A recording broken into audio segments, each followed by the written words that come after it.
first. This is the fastest, surest way. No one is to speak a word of Kikongo until the Wolbachia are safely inside them. I will instruct your medical staff in detail on site. You have the appropriate facilities, yes, but do not worry. I made a pact with your Bit de Holone on the honor of the Dene. I speak no lies. Keep an eye on him. Will do. Follow me. I'll take you to the medical team. Now, we must wait for the Wolbachia to multiply in the larvae. How is the disease transmitted? If it's carried by insects or rodents, then...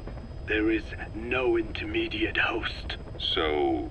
The vocal cord parasites lay their eggs in the larynx of the host.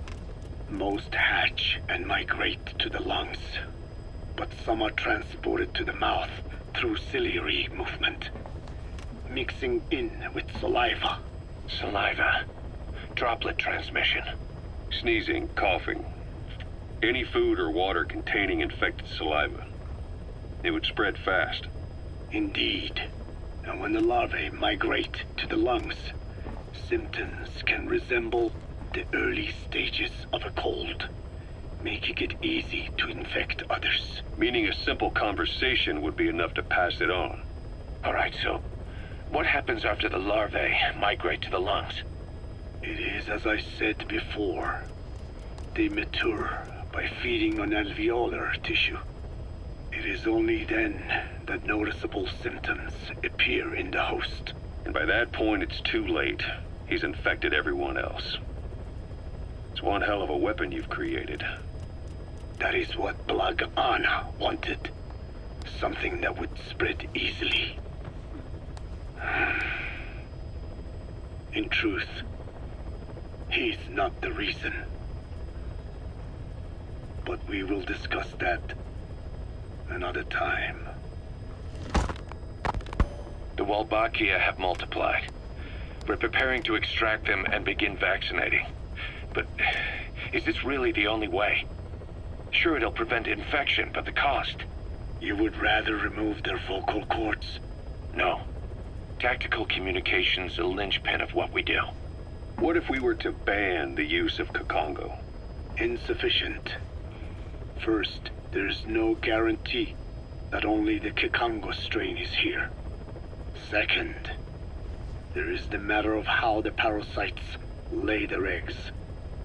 Before they can copulate, they must be exposed to the pronunciation of a specific language for a period of time, like a container filling with water. But the duration between when the container is full and when the copulation actually begins varies from case to case. In other words, even if the infected stop speaking as a countermeasure, it may already be too late. The only true solution is to prevent copulation through the Wolbachia, or by physically removing the affected tissue. Do any antiparasitics work? It sounds as though you have already tried. Yeah. We tried every one there is, and nothing. I have yet to find a medicine that can remove the parasites. At best, it temporarily covers their ears. Why is that? Because the parasites are companions to us. To remove them inevitably harms the host. Companions? More than you think. And this is why the human immune system cannot eliminate them.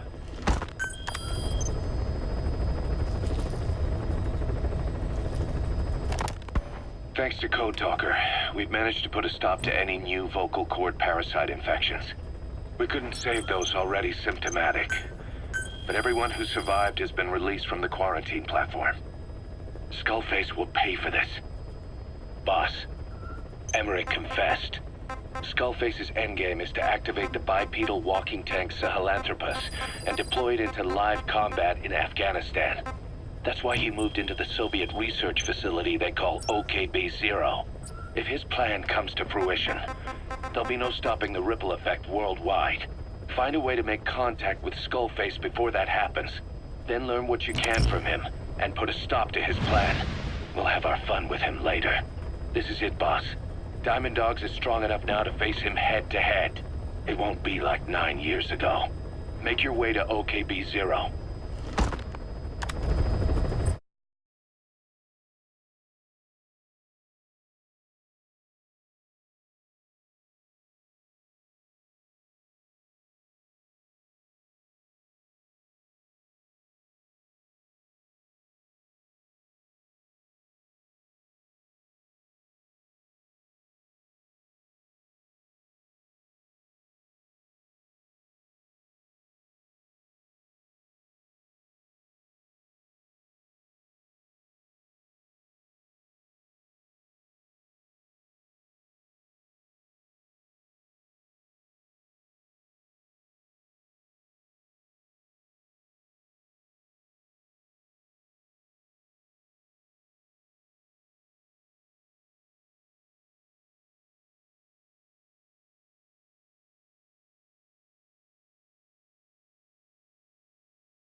base in Afghanistan. There's a good chance he's got nukes, too.